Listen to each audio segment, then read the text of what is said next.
Yesu ashimwe cyane bene data, amahoro y'Imana abane namwe. Ndabaramukije aho muri mu bice bitandukanye by'isi bigiye bitandukanye, abari aho hari mu gitondo, abari aho hari ku manywa, abari aho hari nijoro. Mwese mukomeze mugubwe neza kandi muri gahunda zanyu zose Imana izigaragaremo. Ni Evangeliste Muhoze Eric wongeye kugaruka kugira ngo tuganire ijambo ry'Imana. Ijambo Imana yansize ku mutima ni ijambo rifite imbaraga, riri buhindure imitekerereze yawe kandi riri buhindure uburyo warubayemo nuryizera kandi nuryenderamo. Ni ijambo rigiye gutuma utazongera gutinya imbaraga z'abarozi, utazongera gutinya imbaraga z'abadayimoni, utazongera gutinya imbaraga za Satani. Ngiye kuguhishurira uburyo Satani adatinyitse. Intego y'inyigisho ngiye kukugezaho iravuga iti impamvu Satani adatinyitse. Ndaza kugenda nkwereka ijambo ry'Imana cyangwa se ibyo ijambo ry'Imana rivuga ritugaragariza ku buryo wenda utaruzi ukwiriye kumenya ku bijyanye n'uko Satani adatinyitse. Impamvu ya mbere Satani adatinyitse, adakwiriye no kugutera ubwoba. Satani agaragara muri Bibiliya inshuro 3 zonyine. Satani agaragara muri Bibiliya inshuro 3 zonyine. Inshuro ya mbere Satani agaragara muri Bibiliya ni igihe yazaga mu ishusho y'inzoka, igihe yoshyaga Eva kurya ku mbuto z'igiti cy'ubugingo. Niyo nshuro ya mbere Satani agaragara muri Bibiliya. Biri mu Itangiriro ibice 3 uhereye ku murongo wa mbere ukamanuka ugenda ubona uburyo Satani yaje mu ishusho y'inzoka. Inshuro ya kabiri Satani yagaragaye muri Bibiliya ni igihe yajyaga gusaba Imana ubugingo bwa Yobu, kugerageza Yobu. Iyo ni inshuro ya kabiri Satani yagaragaye muri Bibiliya. Ni muri Yobu igice cya mbere. Yobu igice cya mbere. Yobu igice cya mbere uhereye ku murongo wa 12. Hari ijambo rivuga ngo Uwiteka asubiza Satani ati, dore ibyo atunze byose biri mu maboko yawe, keretse we ubwe kumuramburaho ukuboko kwawe. Nuko Satani aherako ava imbere y'Uwiteka. Inshuro ya gatatu Satani agaragara muri Bibiliya ni igihe yateraga Yesu ari mu masengesho, ari mu butayu, akamugerageza. Biri muri Matayo ibice 4. Nanone iyo nyigisho cyangwa iyo story nanone igaragara muri Luka nanone ibice 4. Izo nizo nshuro zonyine Satani yagaragaye muri Bibiliya. Shuti yanjye reka nkubwire, Satani nakagutera ubwoba, abadayimoni bakagutera ubwoba. Nanjye numva abantu benshi bagerageza guha imbaraga Satani izadafite. Satani nta mbaraga afite nk'uko abantu benshi bamutinya cyangwa bumva ari umuntu ukanganye cyane. Satani nta bushobozi afite bwo kukugiraho ububasha. Satani afite aho atagomba kurenga. Ni teme ya kabiri cyangwa se ni ingingo ya kabiri ngiye kukwigisha. Satani afite aho atarenga. turebeye muri iki gihe Satani yateraga Yobu, yageragezaga kwaka ubugingo bwa Yobu mu biganza by'Imana. Imana yamubwiye aho atagomba kurenga. Bisobanurwa yuko Satani adafite ubushobozi bwo kwiha ikintu icyo ari cyo cyose. Amen. Satani nta bushobozi afite bwo kwiha ikintu icyo ari cyo cyose. Satani nta bushobozi afite bwo kugira imbaraga zo kutugiraho access ku bintu ibyo ari byo byose dufite. Ikintu cya gatatu, Satani ntago ashoboye byose, Imana niyo ishoboye byose. Ikintu cya kane, Satani ntago azi byose. Satani ntago afite ubushobozi bwo kureba mu bitekerezo byawe ibyo uri gutekereza. Kereka uvuze nibwo Satani amenya icyo uri gutekereza. Satani ntago afite ubushobozi bwo kubera ahantu hose icyarimwe. Ntago ari omnipresent, ntago abera hose icyarimwe. Imana niyo ibera hose icyarimwe. Niyo mpamvu Imana yabajije Satani ati uvuye he? Nuko hari ahantu yari avuye. Satani ahora abunga areba aba ashaka ngo ni intare ihora ibunga cyangwa se ihora ibunga ishaka abo yanconshomera. Niko muri Petero wa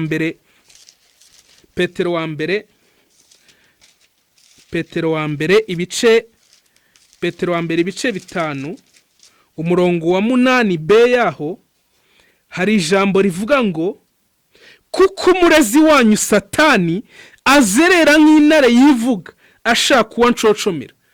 Iri jambo rishatse kutwereka yuko Satani ahora azerera, ntago afite adresse, ntago abera hose icyarimwe. Mwene data, Satani nagutera ubwoba. Satani ntago agomba kugira ijambo ku buzima bwawe. Satani ntago agomba kugufata ijambo. Satani ntago agomba kugira icyo avuga ku buzima bwawe, kubera yuko ntago abera hose icyarimwe, kubera yuko ntago ashoboye byose, kubera yuko ntago azi byose.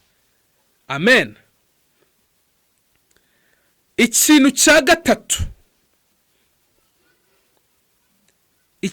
gatatu cyerekana yuko Satani adatinyitse. Satani yabaye ikivume. Turasoma muri Ezekiyeli, igitabo cy'umuhanuzi Ezekiyeli,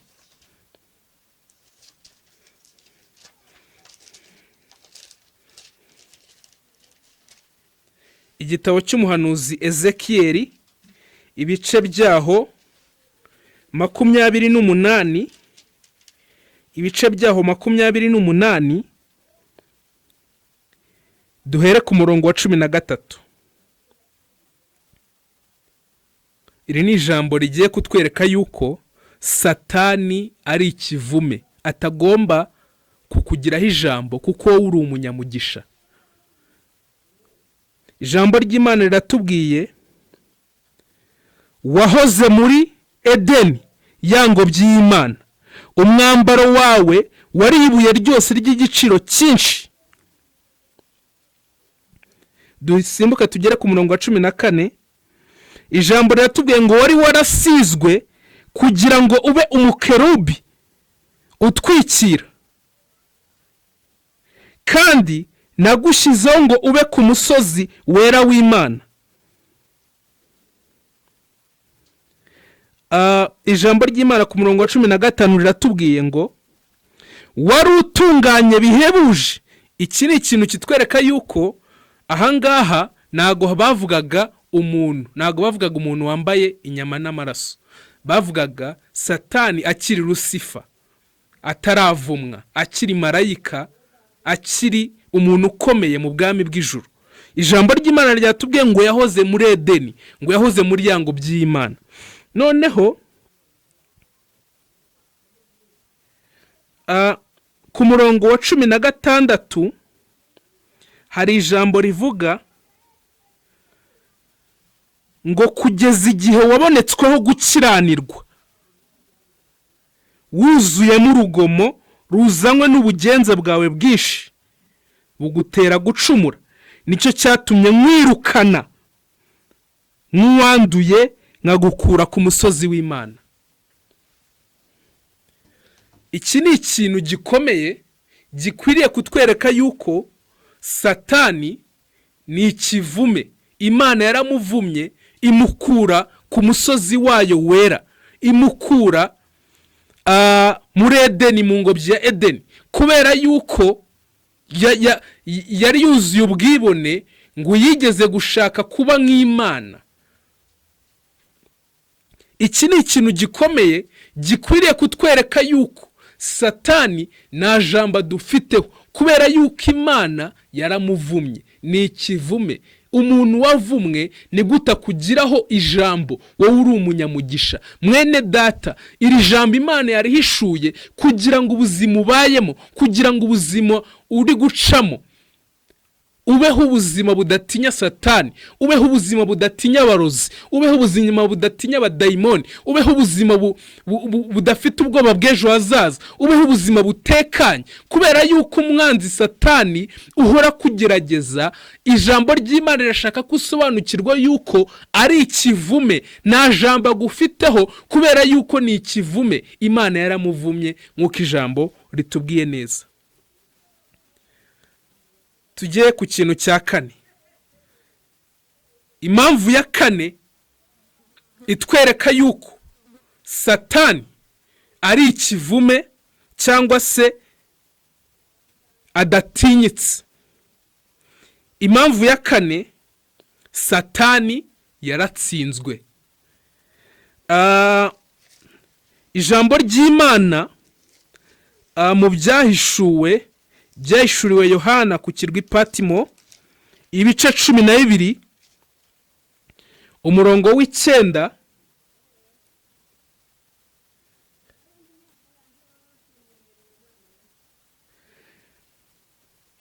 hari ijambo rivuga ngo cya kiyoka kinini kiracibwa. Cya kiyoka kinini kiracibwa. Ninde wagiciye? Ni Umwami Yesu. Mwene data, Satani nagutera ubwoba, Satani naguteze confusion. Yaratsinzwe. Yesu yamwambuye ubutware, nta bushobozi afite. Uwo muryango ubona imbere yawe usa nkaho ukinze, wibwira yuko Satani yakuziritse, yakuzinze, udashobora gushaka. Wibwira ko Satani yakuzinze, udashobora kubyara. Wibwira yuko Satani yakuzinze, udashobora kubona akazi. Wibwira yuko Satani yakuzinze, utakiga ngo urangize. Mwene data, Satani yaratsinzwe, nta bushobozi afite. Uwo muryango ubona iri imbere yawe usa nkaho ukinze, mwuzaniye ijambo rivuga ngo uwo muryango ntabwo ukinze, wegetseho. Umunsi uzagira ishurirwa, ugahishurirwa yuko Imana yaguhaye ubushobozi bwo gukandagira inzoka na scorpion, bwo gutegeka dayimoni, bwo gutegeka Satani. Uzahishurirwa neza yuko Satani nta bushobozi agufiteho. Uzahishurirwa neza yuko Satani nta jambo agufiteho. Amen. Ikintu cya nyuma ngiye kukubwira cyerekana yuko Satani adatinyitse, ni ijambo rivuga ngo Satani yateguriwe umuriro w'iteka. Satani n'abamukurikiye, n'abamwizereramo, n'abafite imyizerere nk'iye babikiwe umuriro w'iteka. Iryo ni ijambo dusanga muri Matayo ibice 25, Matayo ibice 25 umurongo wa 41. Hari ijambo rivuga ngo azabwira n'abari ibumoso ati, nimuve iruhande, nimuve ahondi, mwabivumwe mwe, mujye mu muriro w'iteka watunganirijwe umwanzi n'abamarayika be. Satani, ikintu cya nyuma ijambo riduhishuriye tugomba kumenya neza yuko adafite ijambo ku buzima bwacu, Satani yabikiye umuriro w'iteka we n'abamukomokaho n'abamwizereramo n'abarozi n'abacwezi n'abarangi, babikiye umuriro w'iteka. Badayimoni bakagutera ubwoba, Satani nakagutera ubwoba, ibyo bigurara bibyirukanka ku mabati yawe nibikagutera ubwoba. Jya uhagarara mu ijambo, wirukane, utokeshe, uvuge mu izina rya Yesu, bizakumvira, kubera yuko Satani nta mbaraga afite. Ijambo ryatubwiye ngo nagashoboye byose, ijambo ryongera yatubwira ngo nagazi byose, kandi ijambo ryatubwiye ngo nagabera hose icyarimwe. Twabonye neza yuko Satani ari ikivume, twabonye neza yuko Satani adafite aharenga, afite imbi batagomba kurenga, afite limite. Satani afite limite. Mwene data, tugiye gusenga Imana, tubwire Imana tuti Imana, duhishuriwe neza yuko Satani nta bushobozi adufiteho, duhishuriwe neza yuko Satani ari ikivume, duhishuriwe neza yuko Satani adashoboye byose, duhishuriwe neza yuko Satani yatsinzwe, duhishuriwe neza yuko Satani abikiye umuriro w'iteka, nta bushobozi adufiteho. Mwami Imana, ndagushimiye, ngushimiye ijambo ryawe. Ijambo ryawe ni itabaza rimurikira ibirenge byacu, ijambo ryawe ni umucyo, ijambo ryawe ni inkota ityaye amugi yombi. Data mwiza, reka iri jambo ryerekeresha ibimenyetso n'ibitangaza, rigere ku buzima bw'uyu mwene data, ryinjire mu mutima we, amenye neza yuko Satani nta bushobozi amufiteho. Data mwiza, twishinganishije mu maraso yawe, mu byo ducamo byose, mu byo dukora byose, mu mishinga yacu dufite, tuyimurikiye mu biganza byawe. Duhabwe umugisha nawe mu izina rya Yesu, amen.